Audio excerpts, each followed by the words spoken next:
capítulo 3 e o versículo 33. A luz não vai me permitir ler na Bíblia, então eu vou usar a tecnologia.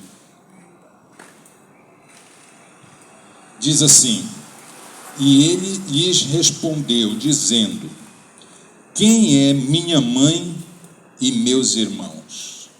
Deixe sua Bíblia aberta aí. Irmãos, esse ano, o Ministério da Família da Igreja Central, nós tivemos o privilégio de trabalhar junto com a minha esposa. Ela é a líder, eu sou o secretário dela, tá? Só para ficar bem claro. Então, nós tivemos esse privilégio de, durante esse ano, já no início de janeiro, nós começamos estudando as famílias da Bíblia. Começamos com a família de Adão, tivemos alguns pregadores vieram de fora, alguns dias eu e Célia pregamos, e terminamos hoje falando sobre a família de Jesus.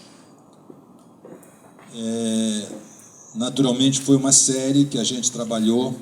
Teríamos muitas outras famílias da Bíblia, se quiserem ainda dá para fazer outras séries de famílias que são exemplos, alguns exemplos do lado positivo, alguns exemplos negativos, para que a gente aprenda o que não fazer também.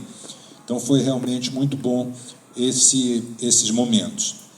E no próximo final de semana, aliás, neste final de semana, estaremos encerrando, vamos dizer assim, nosso período na área da família, com esse luau que vai ser feito ali no pezinho da Ponte de Mosqueiro.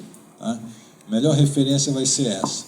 Ponte de Mosqueiro, na cabeceira da ponte, quem vai daqui para lá atravessa a pista e desce um pouquinho, está lá o hotel onde a gente vai fazer o luau. Vai ser realmente um momento muito especial. Então, quem se inscreveu, se inscreveu. Tem vaga ainda, Célia? Acabou, né? Quem não se inscreveu, perdeu. E realmente vai ser um momento muito especial para todos os casais. Foi divulgado bastante, 0800, sem custo nenhum, apenas o seu transporte para ir e voltar, né? E aqueles que não têm carro estão se juntando aí com os outros para que a coisa dê certo. Então vai ser realmente um momento muito especial. Voltando então agora ao tema bíblico, a família de Jesus, retornemos ao texto bíblico de Marcos 3:33. Você pode deixar sua Bíblia aberta aí, porque a gente vai trabalhar bastante aqui no capítulo 3 de Marcos. Ele lhes respondeu dizendo: quem é minha mãe e meus irmãos? Irmãos, nós podemos parafrasear essa frase de Jesus, ou essa pergunta de Jesus, da seguinte forma: quem é minha família? Eu estou transpondo a pergunta de Jesus há 2000 anos atrás para os nossos dias. É como se hoje ele fizesse a pergunta: quem é minha família? A resposta de Jesus, ela parece ser uma resposta dura, uma fala dura, no que tange a sua família humana. E quando eu falo família humana, eu não quero desconstruir a ideia de que Jesus tinha uma família biológica, ou pelo menos afetiva, mas eu quero trazer para um contexto mais formal, naquilo que pretendemos trabalhar essa mensagem. A gente sabe que se uma pessoa nasceu, ele tem que ter uma mãe e um pai. Isso é natural, de forma natural.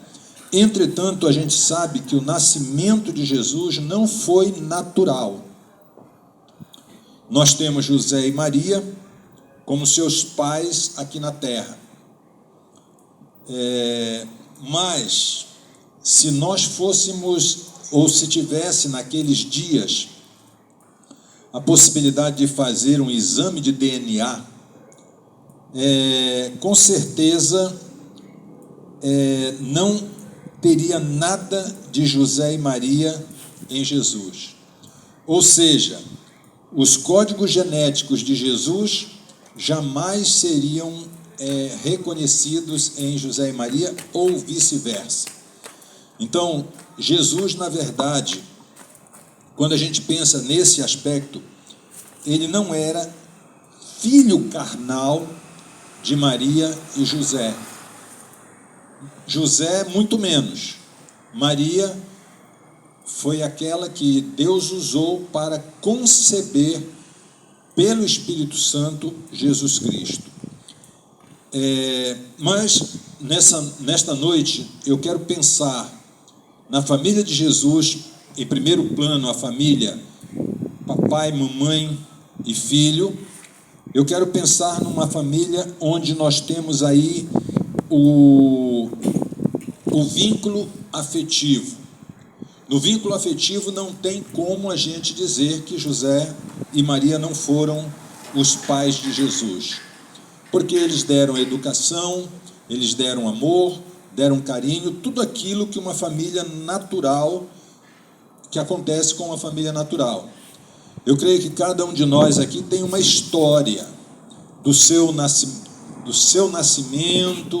do seu desenvolvimento harmônico com seus pais. Cada um de nós tem uma história diferente.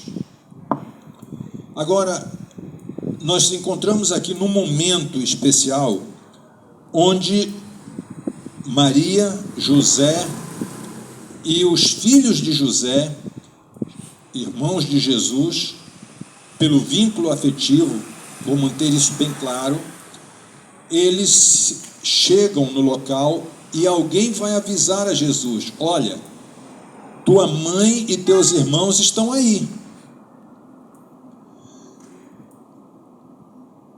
Quando a gente vê a resposta de Jesus, ela parece uma resposta assim meio truncada, meio dura, meio de alguém que não tem amor pela família. Acontece que Jesus, quando dá essa resposta, quem é minha família, transferindo para os nossos dias, Jesus não está se reportando à família afetiva ou biológica, entre aspas, mas Jesus está falando da sua família espiritual. E essa é a que, na verdade, importa para nós, nos dias em que nós estamos vivendo. A família espiritual de Jesus. Jesus não está restringindo sua família a um pequeno grupo de 3, 4, 5 pessoas que moram sobre o mesmo teto. Não é esta a intenção de Jesus nesse aspecto. No verso 35, Jesus ele deixa isso bem claro, quando ele diz assim: porquanto qualquer que fizer a vontade de Deus, esse é meu irmão, minha irmã e minha mãe. Vocês observem que o que eu estou falando não é algo que eu estou tirando da minha mente, mas o próprio Jesus deixa claro isso. Quando ele está falando de família, ele está falando da sua família global, de cada ser humano que já nasceu desde Adão até o último ser humano que vai nascer. Eu não sei quem vai ser, e nem você sabe, mas Jesus está falando dessa família. Aí vem a pergunta que importa para nós, para mim e para você nesta noite. Eu e você somos família de Jesus? Espera aí, pastor, mas a gente não está tratando de que a família de Jesus, desde Adão, todo ser humano? Na verdade, todos somos chamados para fazer parte da família de Jesus. Porque se você olhar para o Éden, lá no Éden, Adão e Eva escolheram, como representantes da família humana, eles escolheram entregar-se ao domínio de Satanás. E daí nós temos sempre que estar tomando uma decisão na nossa vida: fazer parte da família de Deus ou nos entregarmos à família de Satanás. Essa é uma escolha diária, é uma escolha que nós não podemos deixar para outro fazer por nós. Então, nessa pergunta, cada um de nós tem que responder, agora, amanhã, depois, mas cada um de nós tem essa resposta para dar a Deus. Todos são chamados para ser família de Jesus. Isso em teologia a gente chama justificação. É o que Jesus fez por nós, morrendo na cruz do Calvário. Ele nos torna sua família. Ele nos chama para fazer parte da sua família, abandonando o pecado. Então, nesse processo, só é necessário uma coisa: eu querer fazer parte da família de Deus. Amém. Eu não preciso fazer mais nada, apenas querer fazer parte da família de Deus. Agora, claro que nós vamos ter regras a cumprir. Porque se você vê no verso 35, que eu acabei de ler, portanto, qualquer que fizer a vontade de Deus. Então, se eu quero fazer parte desse chamado, quero fazer parte da família de Deus, para a qual eu fui chamado, eu preciso fazer alguma coisa, ou cumprir as regras, fazer a vontade de Deus. Isso se chama santificação. Esse é um processo que eu tenho falado várias vezes aqui nesta igreja, é um processo importante na nossa vida, é o processo que está acontecendo agora com cada um de nós. E nessas regras, eu poderia chamar vocês para que a gente lesse todo o texto de Êxodo capítulo 20, dos versos 3 a 17. Todo mundo sabe o que tem lá? Os 10 mandamentos, ou, como outras traduções dizem, as 10 palavras. Mas eu não vou ler todos eles. Eu vou apenas analisar 2, porque senão o tempo se tornaria muito elástico e a gente não teria condição de concluir a mensagem. Se nós observarmos no verso 8, nós temos eu vou analisar os mais controversos ou complicados, tá? Desses mandamentos, porque os outros são mais ou menos fáceis e tranquilos, principalmente para nós, adventistas do sétimo dia. Então veja, o verso 8, ele começa com a palavra lembra-te. E aí você sabe, lembra-te do dia do sábado para o santificar, 6 dias trabalharás, farás toda a tua obra, mas o sétimo dia é o sábado do Senhor teu Deus. Nele não farás nenhuma obra, nem tu, nem teu filho, nem tua filha, nem o teu estrangeiro das tuas portas para dentro, porque em 6 dias fez o Senhor o céu, a terra, o mar e tudo que neles há. Por isso o Senhor descansou e abençoou o dia do sábado. Então veja, conhecendo este mandamento, esta ordem de Deus para cada um de nós, você pode dizer: pastor, mas para nós adventistas isso não é controverso, isso não é complicado. Isso deveria ser verdade para cada adventista do sétimo dia. Mas eu quero dizer para você que, infelizmente, isso não é verdade para todos. E quando eu quebro este mandamento, eu estou dizendo assim: Senhor, eu não quero fazer parte da família de Jesus. Entendem? A quebra do mandamento não é, ou a guarda do mandamento não é para que eu seja salvo, eu já fui salvo, mas é para que eu possa permanecer na família de Jesus. Querem ver como, na verdade, esse mandamento é um pouco controverso ou complicado para nós? Que horas começa o sábado? Ao pôr do sol. Que este sábado vai dar exatamente às 18 horas e 13 minutos, para nós aqui na nossa região. Semana passada deu 18 e 12. E assim tem essa variação para mais ou para menos, de acordo com o fuso horário. Mas aí vem a pergunta: qual é a hora que a maioria de nós larga suas atividades para se envolver diretamente na adoração específica e especial de Deus no dia do sábado? Na maioria de nós chega o pôr do sol, a gente está ainda naquele corre-corre em casa, faltou isso, faltou aquilo, não deixei de fazer isso, deixei de fazer aquilo. Por favor, eu não estou julgando ninguém, tá? Eu estou falando de uma realidade que eu conheço, que pode ser a sua e pode ser, não ser, pode ser a minha, tá? Mas essa é uma realidade que a gente vive. Eu tenho uma ilustração que sempre eu faço quando eu falo do sábado, em relação à nossa maneira de adorar no sábado.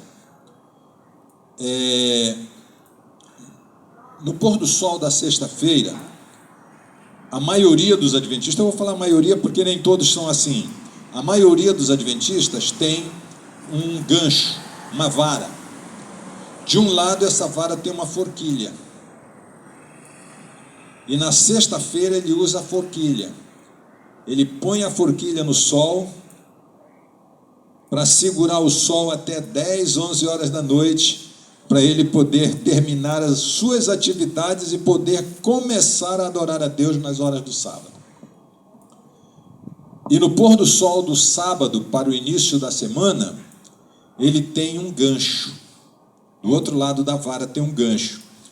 E aí ele vai lá e puxa o sol, e já às 5 horas ele está correndo do culto jovem, está correndo das atividades da igreja, porque ele tem atividades de trabalho e tudo mais. O sábado parece que se torna não um sábado deleitoso, mas tenebroso. E o que dizer quando o time favorito joga no sábado?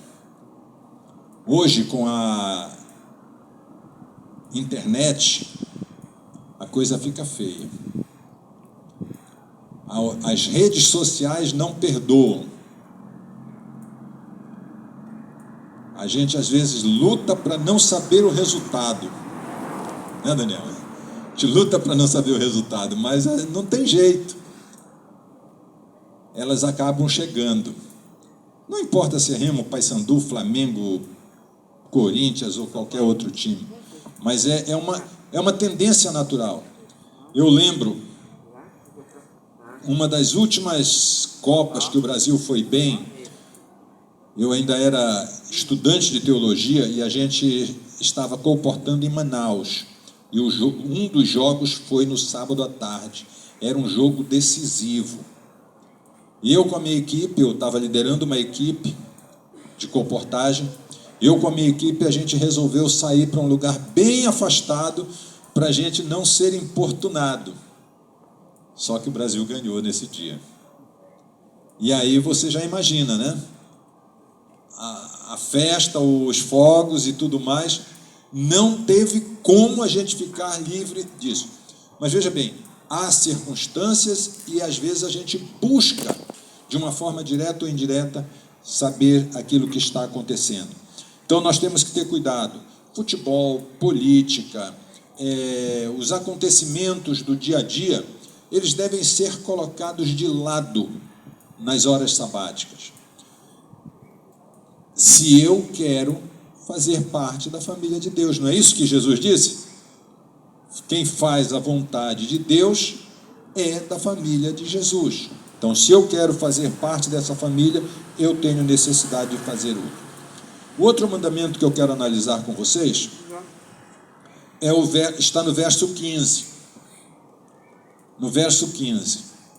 Você vai dizer também para mim, pastor, isso não tem nada a ver conosco, isso é muito menos ainda do que o verso 8. O verso 15 diz, não furtarás. Você já viu algum adventista roubando? Furtando? Eu já vi. Eu já vi vários. Você diz, como assim, pastor? Você tem que lembrar que até poucos anos eu era pastor distrital. E assim como o pastor Marinaldo, eu tinha também o acesso a todos aqueles dizimistas e não dizimistas. E aí a gente sabe quem é fiel e quem não é fiel. E você sabe que lá em Malaquias capítulo 3, verso 8, temos uma pergunta. Roubará o homem a Deus? E a resposta vem: e vós dizeis, em que te roubamos? Nos dízimos e nas ofertas. Irmãos, parece até assim, sem muita lógica, porque você não vai ver um adventista do sétimo dia tirando dinheiro da carteira de um outro ser humano. Você não vai ver um adventista do sétimo dia, eu não estou falando apostatado, eu estou falando adventista do sétimo dia, que está em harmonia com os princípios bíblicos, que está frequentando a igreja, que é líder na igreja, ou que é membro mesmo. Você não vai ver esse indivíduo assaltando um banco, roubando uma loja. Nós não vamos ver isso. Mas roubamos a Deus. O que Malaquias está dizendo é uma coisa segura e certa, que acontece, infelizmente. E como que isso acontece? Nos dízimos, existe uma história do dízimo simbólico. Mês de setembro, outubro, começam as eleições na igreja. O manual da igreja é claro: quem não é dizimista não pode ter cargo. A gente tem que entender algumas coisas aqui. Quando se diz não é dizimista, não se está tratando de uma pessoa que não tem renda. Por exemplo, eu vou pegar como exemplo o meu jovem desbravador, o Caio. O Caio tem renda? Não. Ele depende dos pais. Ele come, bebe, estuda, tem as suas coisas, porque o papai e a mamãe dão. Ele não tem renda, mas ele é membro batizado fiel. É dizimista? Considerado como dizimista, tá? Porque ele não tem renda. Agora, eu tenho renda. Se eu não devolvo o dízimo, eu estou fazendo o que em relação a Deus? Estou roubando.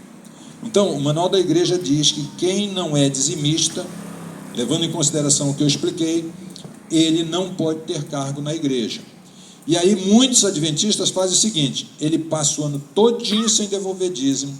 Aí, como ele não quer perder o cargo quando chega em setembro, outubro, novembro, ele devolve dízimo, para que apareça o nome dele na listagem dos dizimistas. Isso chama-se dízimo simbólico, é roubo a Deus da mesma forma. Quem age dessa forma não estará fazendo parte da família de Jesus, porque está dizendo: Senhor, eu não quero fazer parte da tua família.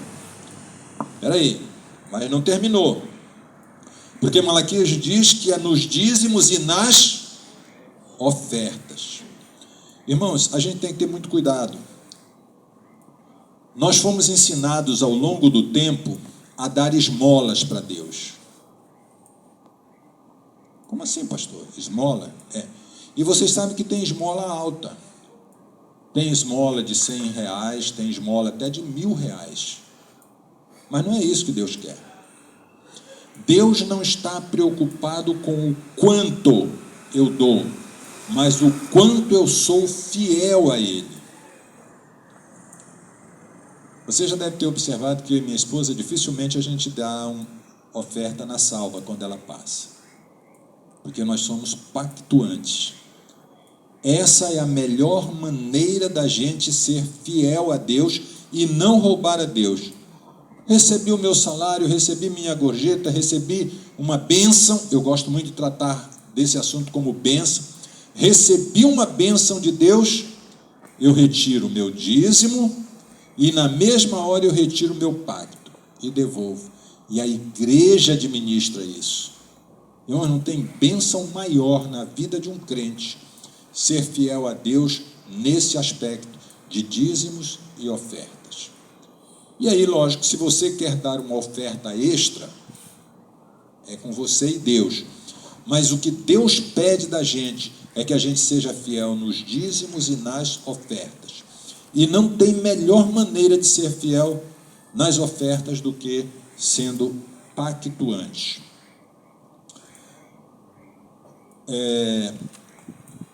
Já que a gente entendeu que é isso que Deus quer, eu quero que você abra a Bíblia novamente em João, capítulo 10 e o verso 27. João capítulo 10 e o verso 27. Olha o que Jesus diz. João 10, 27 diz assim: as minhas ovelhas, eu vou usar uma outra palavra, a minha família, ouve a minha voz, eu as conheço e eles me seguem. Jesus está dizendo que a palavra aqui é ovelhas, né? Mas eu estou parafraseando aqui, colocando a palavra família. A minha família ouve a minha voz. É isso que Jesus está dizendo. Se eu e você somos família de Jesus, nós sabemos ouvir a voz de Jesus. Ouvir não é apenas escutar. De vez em quando a minha esposa me chama e eu estou longe, eu não tenho o ouvido muito aguçado, e eu grito assim: olha, eu ouvi, mas não escutei. Ou seja, eu ouvi, mas não entendi. Eu ouvi, mas não tenho como fazer, porque não estou dando atenção, não tenho como dar atenção. Agora, vejam, nessa noite eu falei apenas de duas palavras: do lembra-te e do furtar. O que nós vamos dizer das 783 mil palavras que estão no livro sagrado, que é a palavra de Deus? Eu sei, por experiência, que não é fácil cumprir tudo que a palavra de Deus nos pede. Vejam, eu estou falando para vocês que eu sei por experiência vivida, que não é fácil. Mas eu sei também, por experiência, que nós precisamos ouvir a voz e trabalhar com Cristo para que nós possamos fazer tudo aquilo que Ele quer. E de uma forma muito especial, fazer o que Deus quer, da maneira como Deus quer. É aqui que muitas vezes nós apanhamos e perdemos o privilégio de ser família de Cristo, ainda que esteja na igreja de Cristo, ainda que faça parte do povo remanescente, mas eu posso estar fora da família de Cristo, e fora da família de Cristo não há salvação.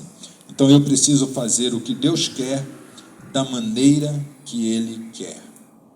A minha pergunta final é a seguinte: